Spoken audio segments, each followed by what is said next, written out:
Shalom, shalom, glória a Deus. E hoje é quinta-feira, em nome de Jesus, amém? Vamos orar? Pai, em nome de Jesus. Muito obrigado por esta quinta-feira, Senhor. Nós queremos apresentar, Senhor, todos os nossos propósitos diante de Ti, declarando as verdades do Senhor, a palavra do Senhor, a essência do Senhor, a profecia do Senhor, o seu reino messiânico. Pai, em nome de Jesus. Queremos nos revestir com o capacete da salvação e acionar o espírito da fortaleza, que a benignidade, que as virtudes do Senhor repouse sobre nós. Por isso, Senhor, tudo que for amarguras, iras, invejas, confusão, engano, visão distorcida, tudo que for confusão nos pensamentos, tudo que nos afastar das verdades do Senhor, seja desligado das nossas vidas.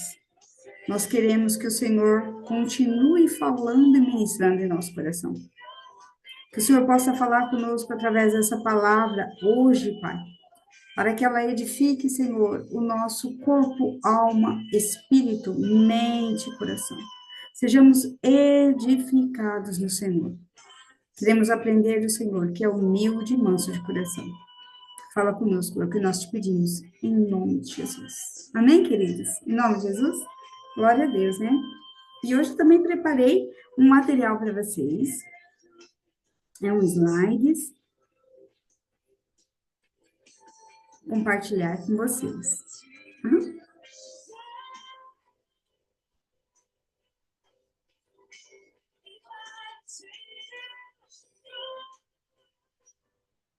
E o nosso slide hoje vai falar um pouco sobre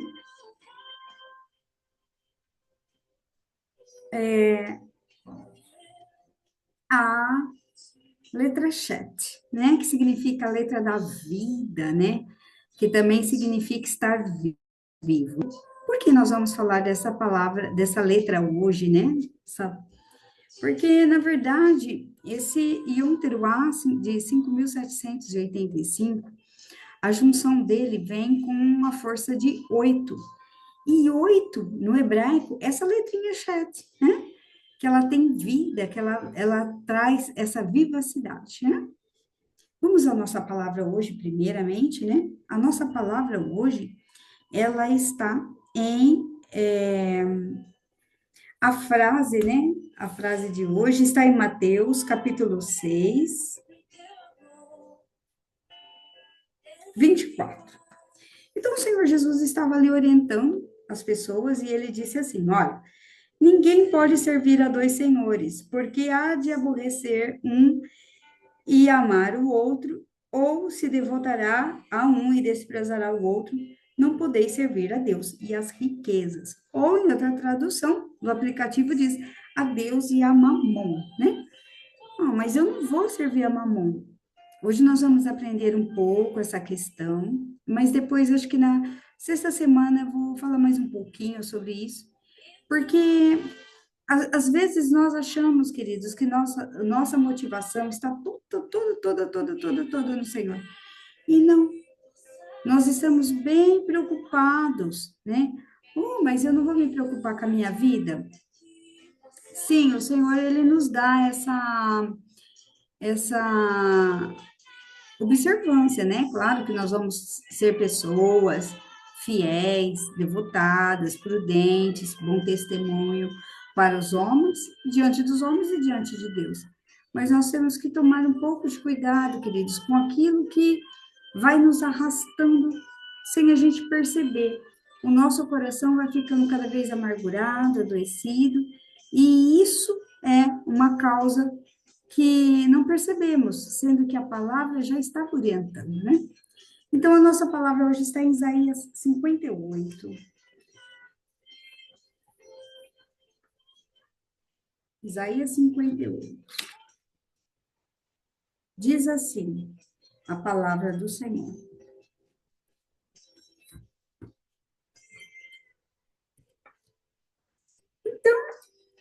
Isaías estava orientando as pessoas na observância devida do jejum, né? Como nós estamos no jejum, Então, ele está falando da questão do jejum. Olha,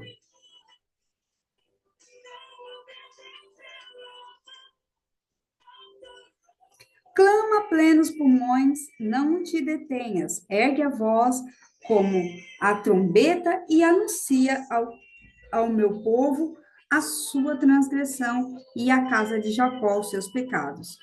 Mesmo neste estado, ainda me procuram dia a dia. Tem prazer em saber os meus caminhos, como o povo que pratica a justiça e não deixa o direito do seu Deus. Perguntam-me pelos direitos da justiça, tem prazer em, em se chegar a Deus, dizendo: por que jejuamos nós e tu não atentas para isso? Por que afligimos a nossa alma e tu não a levas em conta?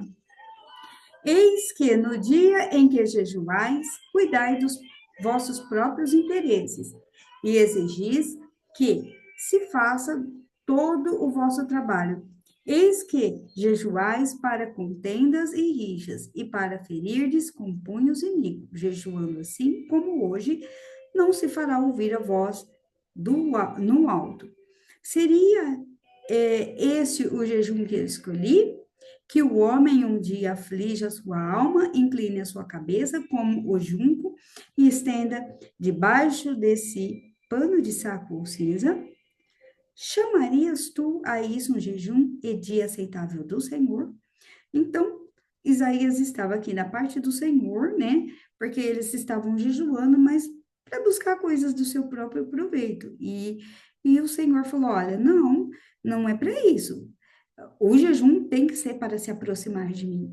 Eu quero que vocês me busquem de todo o coração, de toda a alma. Eu quero que vocês me conheçam, né? Buscareis e me acheis quando te buscar de todo o coração. O Senhor falou: olha, se aproxime de mim. Não para fazer jejum e afligir a alma em prol de alguma coisa.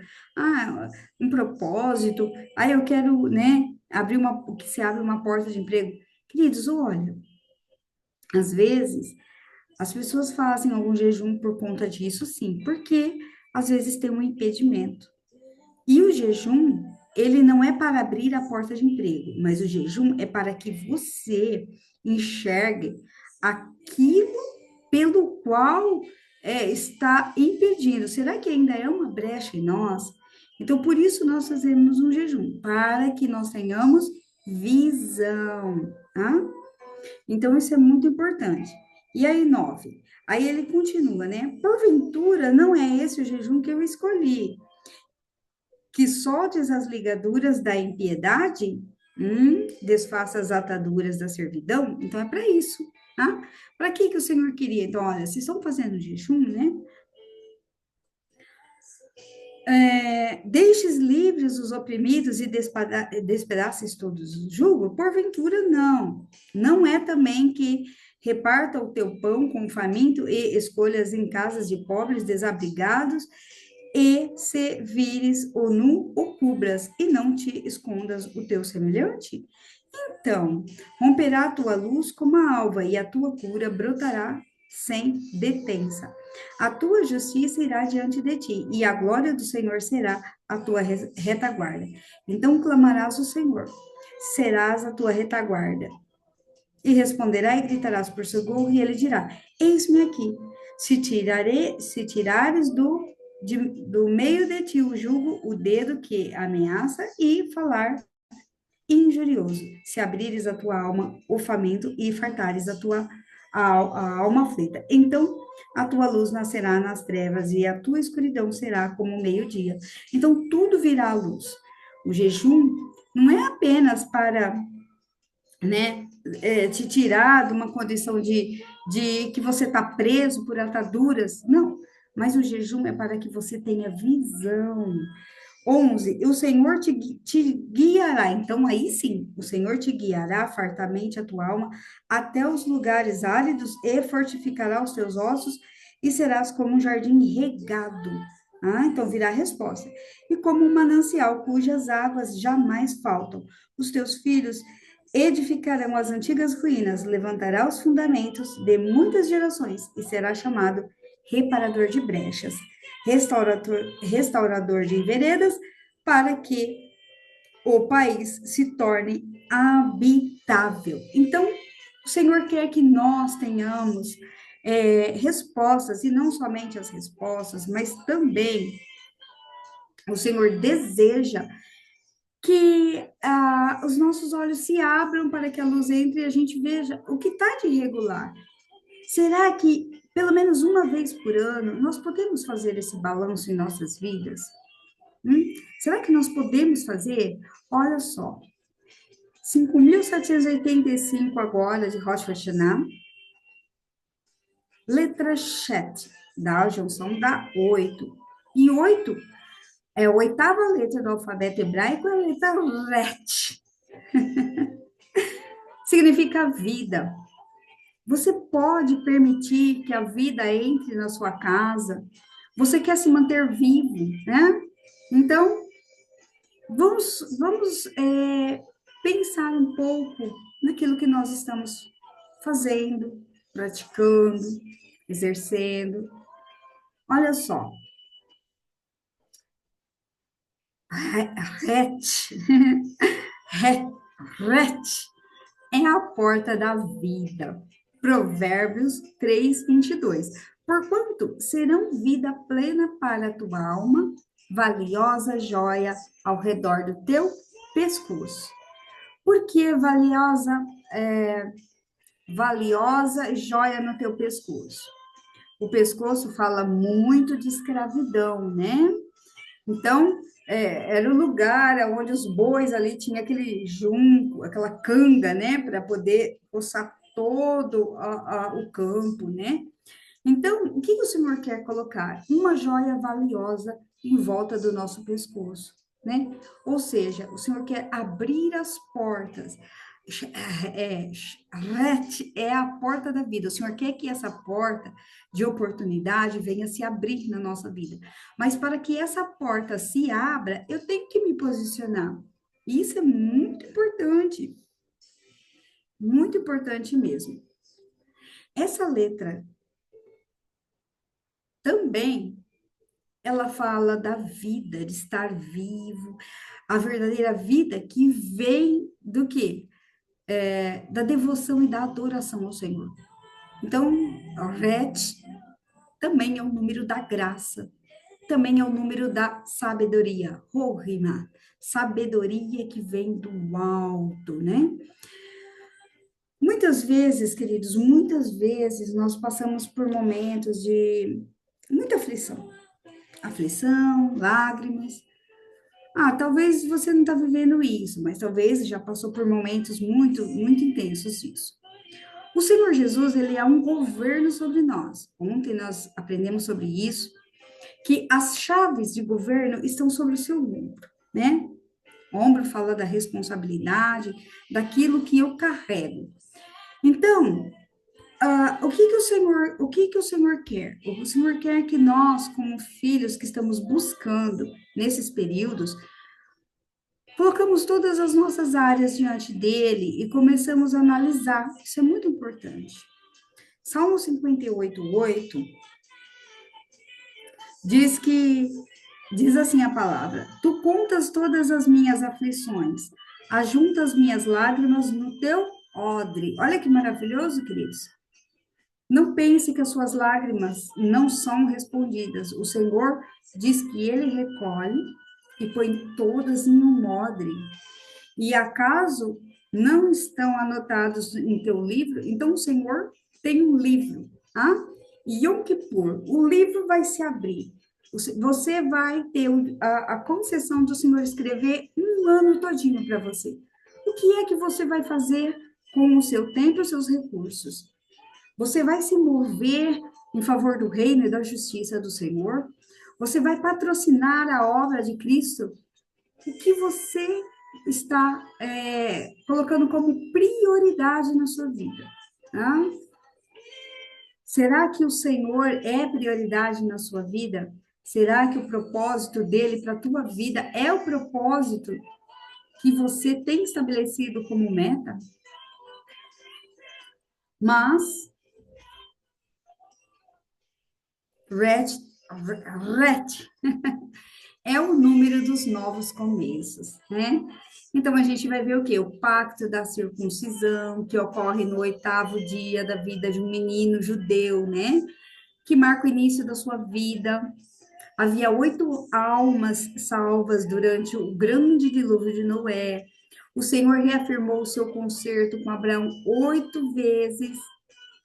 Davi era o oitavo filho de Jessé.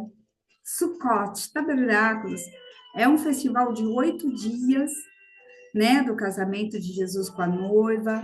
E Jesus ressuscitou no primeiro dia da semana, o qual, se entendermos, os 7 dias precedentes para constituir um ciclo completo, que é o oitavo dia. Então, tudo isso, queridos, está dentro dessa letrinha que está disponível para se abrir agora em Rosh Hashanah.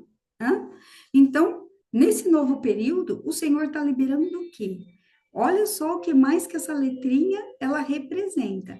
Então, o Senhor pode nos conceder vida, pode nos conceder estar mais vivo, mais humano. O Senhor também pode nos dar novos começos e também a letra RET é a letra do discipulado de Jesus. Aleluia, queridos. Uma vez que aprendemos que Vav representa o homem, Zain 7, representa o homem coroado que empunha a espada do Espírito Santo, isto é, Jesus, o rei dos judeus. Ret, é um retrato do discipulado de Jesus. Isaías 40. Voz do que clama no deserto. Voz do que clama no deserto. Preparai o caminho do Senhor, endireitai no ermo a vereda do nosso Deus. Todo vale será exaltado, e todo monte e todo outeiro será batido, e o que é torcido se endireitará, e o que é áspero se aplanará. Então, tudo que estiver tortuoso, eu vou me colocar diante do Senhor. Olha que 3 coisas, né, proféticas. Eu posso trazer esse profético do céu para a terra, eu posso fazer com que esse profético, eu vou me mover em cima dele, eu posso fazer isso? Se você fizer isso, o Senhor vai abençoar naquilo que você fizer. Ah, eu vou viver só aqui embaixo, gastando e usufruindo dos recursos que o Senhor me deu. Tudo bem, você também pode fazer isso. Mas o que é que você está juntando nos céus? Existem tesouros no céu, dos quais nós precisamos ser participantes. Porque os tesouros da terra, queridos, eles vão se perder. Eu peguei um filme, um desenho, como eu tinha um trabalho para que eu fazia uns bonecos, né, de tecidos, e eu vendia muito na internet, agora eu não consigo fazer mais esse trabalho. Mas como eu tinha esse trabalho, uma mãe me procurou e pediu para mim fazer um bonequinho que era um dragão branco, né? E ela falou: minha filhinha gosta muito desse desenho, e aí ela me deu o nome do desenho para mim procurar o dragão. Quando eu vi o dragão, eu não quis fazer. E aí eu falei que não era possível, porque realmente eu não me sentia vontade de fazer. O desenho se chama Viagem de Chihiro. É um desenho japonês, mas ele fala muito. Eu assisti o desenho para mim ver o que que era.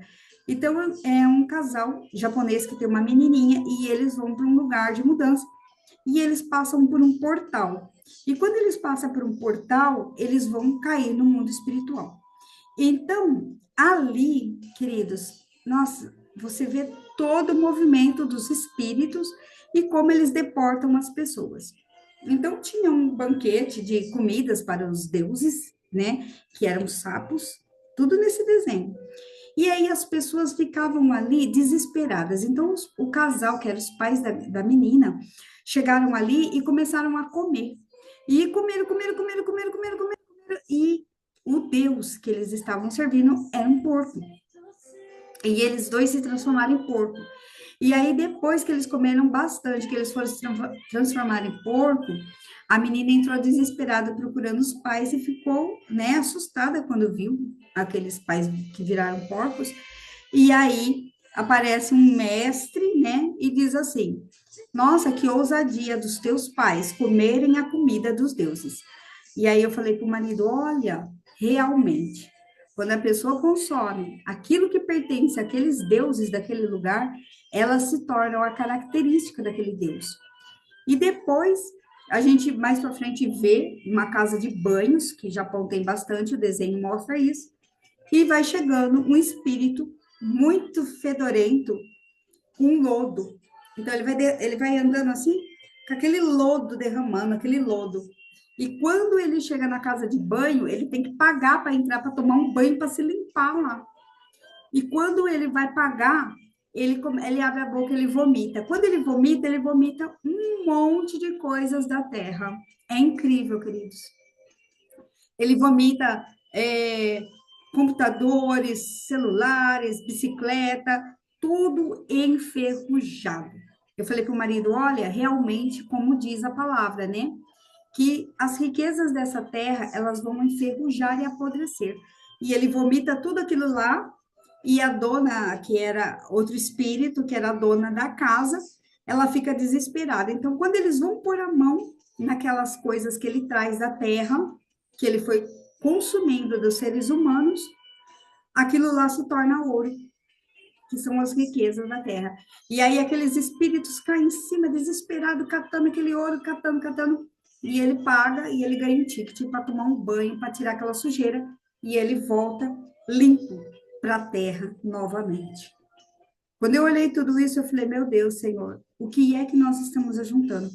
Quais são os tesouros que estamos ajuntando? É preocupante, queridas. Quando a gente está com uma sensibilidade no Senhor, nós precisamos é, ter muito cuidado para não perder as nossas eleições no Senhor, né? Lucas 19:40. E respondendo lhe disse: vos digo que, se esses se calarem, as próprias pedras clamarão, né? Aqui no caso, as pedras são outras pessoas, mas olha só, se nós calarmos, alguém vai se levantar para fazer, queridos. O Senhor Jesus tem pressa de manifestar o reino do Pai aqui na terra, e ele deixou uma comissão para nós. Mas esse reino aqui na terra também tem um governo. E esse governo, né, deste mundo, né, chamado Mamon.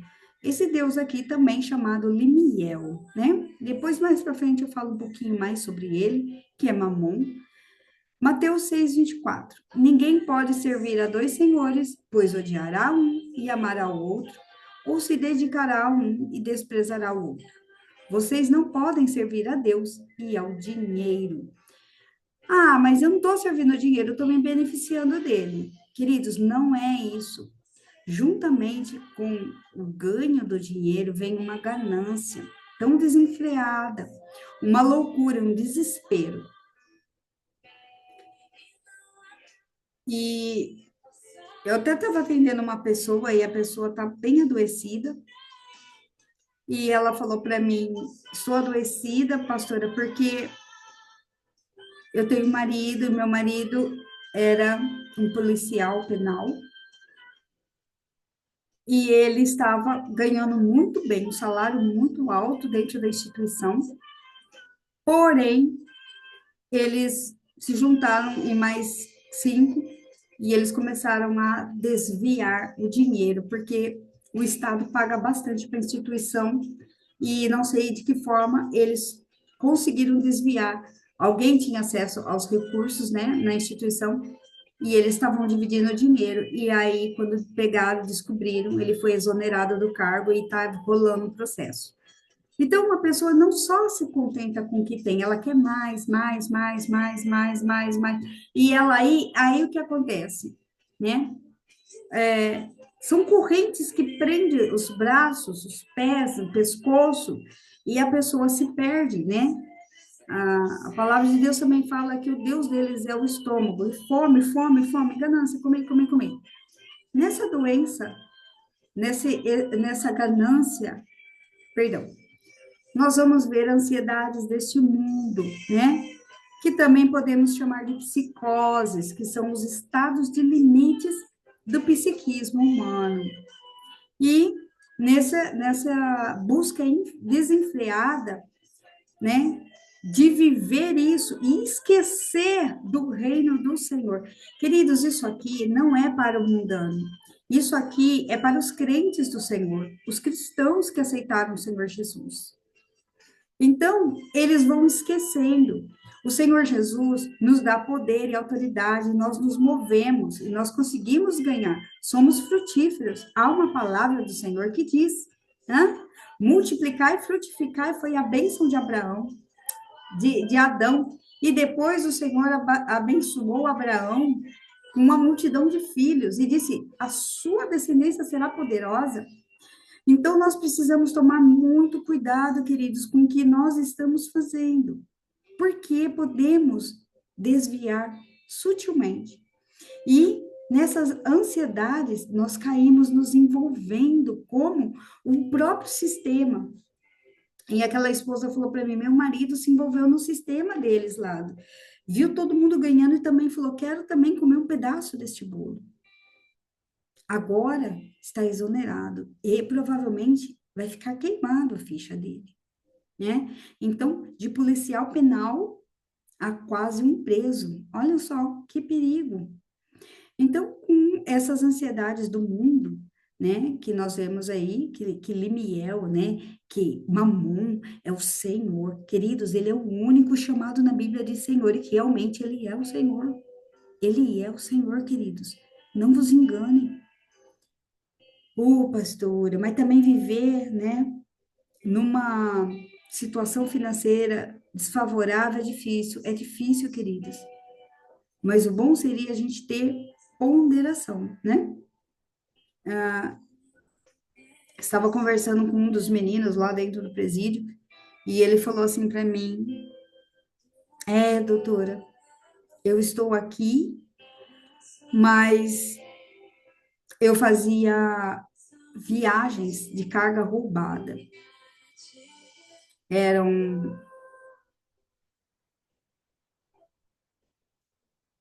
não sei se é carretéis de cobre, uma coisa assim, rolos de cobre. Eu falei: você tinha medo? Ele falou: tinha medo. Só que cada caminhão, R$ 400.000. Ele falou: se eu tivesse pensado um pouco mais, eu teria parado antes. Ele falou: mas eu ganhei muito. Eu construí casa, eu troquei de carro. E aí a mulher, no começo, ela falou: de onde está vindo todo esse dinheiro? E ficou com medo, mas depois ficou tudo favorável, porque daí ela foi fazer cirurgias plásticas, ela foi ter uma vida de ostentação. E aí a gente se conformou, e eu fiquei feliz de estar dando uma boa vida para ela. Só que quando eu passei em um comando na estrada, lá na frente eles já tinham abordado a empresa onde eu ia chegar e derramar lá a carga roubada, eles já tinham pego lá e lá eles denunciaram: vem vindo um caminhão. Ele falou: a minha pena é uma das maiores aqui dentro, porque eu já perguntei. Ele falou: 16 anos. Eu falei: o que você gostaria que a gente trabalhasse aqui? Ele falou: nossa, muita raiva, muita ira. Eu tô com muito ódio de mim mesmo, da minha casa, da minha família, porque eu deveria ter parado, eu deveria ter. Eles viram o dinheiro e aí esqueceram tudo. Então, queridos, é um brilho, um falso brilho que realmente seduz mesmo, queridos. É terrível. As pessoas se matam, as pessoas se agridem, as pessoas brigam, porque realmente Mamon é o Senhor. É o único que Jesus falou. Não dá para servir a Deus e as riquezas, não tem como. Porque um ou outro vai ficar desagradado.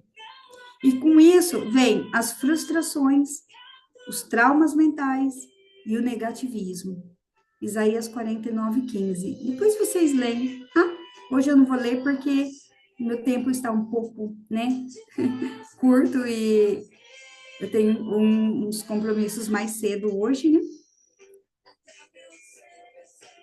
Depois das frustrações vem as invasões, né? Então a pessoa fica frustrada, depois vem aquelas invasões de pensamentos malignos, aprisionantes, uma mente cativa, e vai criando agonias, angústias, ansiedades máximas. 1 Pedro 5:7. E depois aquela sensação de despedaçamento. Eu não estou inteiro, são só fragmentos de mim. E aí vem os adoecimentos e as neuroses, né? Das quais nós vemos bastante nos atendimentos, né? Que nós realizamos juntamente na faculdade, no presídio e em outros casos também. Salmo 9:9. Bom, 2 Coríntios 4:4-5, nos quais o Deus desse século cegou o entendimento dos incrédulos, aqueles que são do Senhor, mas não acreditam mais, para que não lhe resplandeça a luz do evangelho da glória de Cristo, que é a imagem de Deus. Porque nós pregamos, porque não nos pregamos a nós mesmos, mas a Cristo, o Senhor, e a nós mesmos somos os vossos servos, por amor de Jesus. Então, o reino espiritual de Cristo é o reino que, Mateus 4:17. Desde então, começou Jesus a pregar e a dizer: arrependei-vos, porque é chegado o reino dos céus. Então, o reino espiritual de Cristo é o arrependimento, né? O trono da glória do Senhor é o arrependimento, a misericórdia, a graça, né? E, olha só, do Senhor Jesus, Evangelho de Cristo, das boas novas, de Mateus 13:19, né? A pedra angular de grande valor, né? Pedra de grande valor.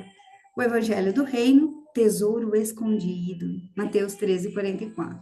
E o Reino dos Céus, que a igreja tem as chaves, de Mateus 16:19. Então, a igreja tem essas chaves que pertencem, né, ao reino dos céus. Reino de Deus deve ser buscado como primeiro lugar. Somente os que praticam a vontade do Senhor poderão entrar no reino. O reino dos céus acomodará pessoas oriundas de todas as etnias e nações. O reino dos céus é tomado por força. Somente os seguidores de Cristo é dado a capacidade de conhecer os mistérios do reino de Deus. Então, a centralidade de Jesus, que se mantém através dos séculos, imutável, intransferível, autêntico, único, como uma pedra de diamante. O reino dos céus é como um tesouro escondido num campo, que certo homem, tendo encontrado, escondeu-o de novo. E então, cheio de alegria, foi, vendeu tudo que tinha e comprou aquele campo. Aleluia, glória a Deus, queridos. Louvado seja o Senhor. Mas a igreja do Senhor, a igreja, o governo da igreja, qual que é o governo da igreja? A igreja tem um governo? Sim, o Senhor deu as chaves para ela. Ora, naqueles dias, crescendo o número dos discípulos, houve uma murmuração dos gregos contra os hebreus, porque as suas viúvas eram desprezadas no ministério cotidiano. E os 12, convocando a multidão dos discípulos, disseram: não é razoável que nós deixemos a palavra de Deus e sirvamos a mesa. Escolhei, pois, irmãos, dentre os 7 homens de boa reputação, cheios do Espírito Santo de sabedoria, os quais constituamos sobre este importante negócio, mas nós perseveraremos na oração e no ministério da palavra. E esse parecer contentou a toda a multidão. E elegeram Estevão, cheio de fé, do Espírito Santo, Felipe e Prócoro, Nicanor, Timão e Pármenas, Nicolau, prosélito de Antioquia, e os apresentaram ante os apóstolos, e estes orando lhes impuseram a mão. Então, a igreja, o governo da igreja está na mãos daqueles que serão cheios do Espírito e da sabedoria. Nós precisamos, queridos, perseverar na oração e no ministério da palavra. Esse é o governo da nossa igreja, chamada Cristo, dos quais o Senhor deixou. Ele falou: eu vou deixar essa chave de governo. Pedro, né, teve aquela entendimento fantástico: tu és o Cristo, o Filho do Deus vivente. E ele falou: nossa, Pedro, que bom. Agora, nós temos que ter um autogoverno? Sim, porque se a gente não tiver um autogoverno, chamado também de domínio próprio, nós vamos cair nessa situação, queridos, de acabar servindo as riquezas. Queridos, isso aqui não é, é uma coisa, é simples, não é todo mundo que vai. Queridos, todos nós estamos sujeitos a isso. Isso é algo que todos nós estamos sujeitos a participar. Então, 1 Timóteo 4,16 diz assim: tenha cuidado de ti mesmo e da doutrina, persevera nessas coisas, porque fazendo isso te salvará tanto a ti mesmo como aos que te ouvem. E procura apresentar-te a Deus aprovado como obreiro que não tem de que se envergonhar, que maneja bem a palavra da verdade. Amém? E ser dominado pelo Espírito Santo, ou se submeter ao seu governo, que é o requisito principal da fé, que nos identifica como verdadeiros filhos de Deus. Romanos 8:28, e sabemos que todas as coisas contribuem juntamente para o bem daqueles que amam a Deus, daqueles que são chamados segundo o seu propósito. Amém? Em nome de Jesus, vamos orar?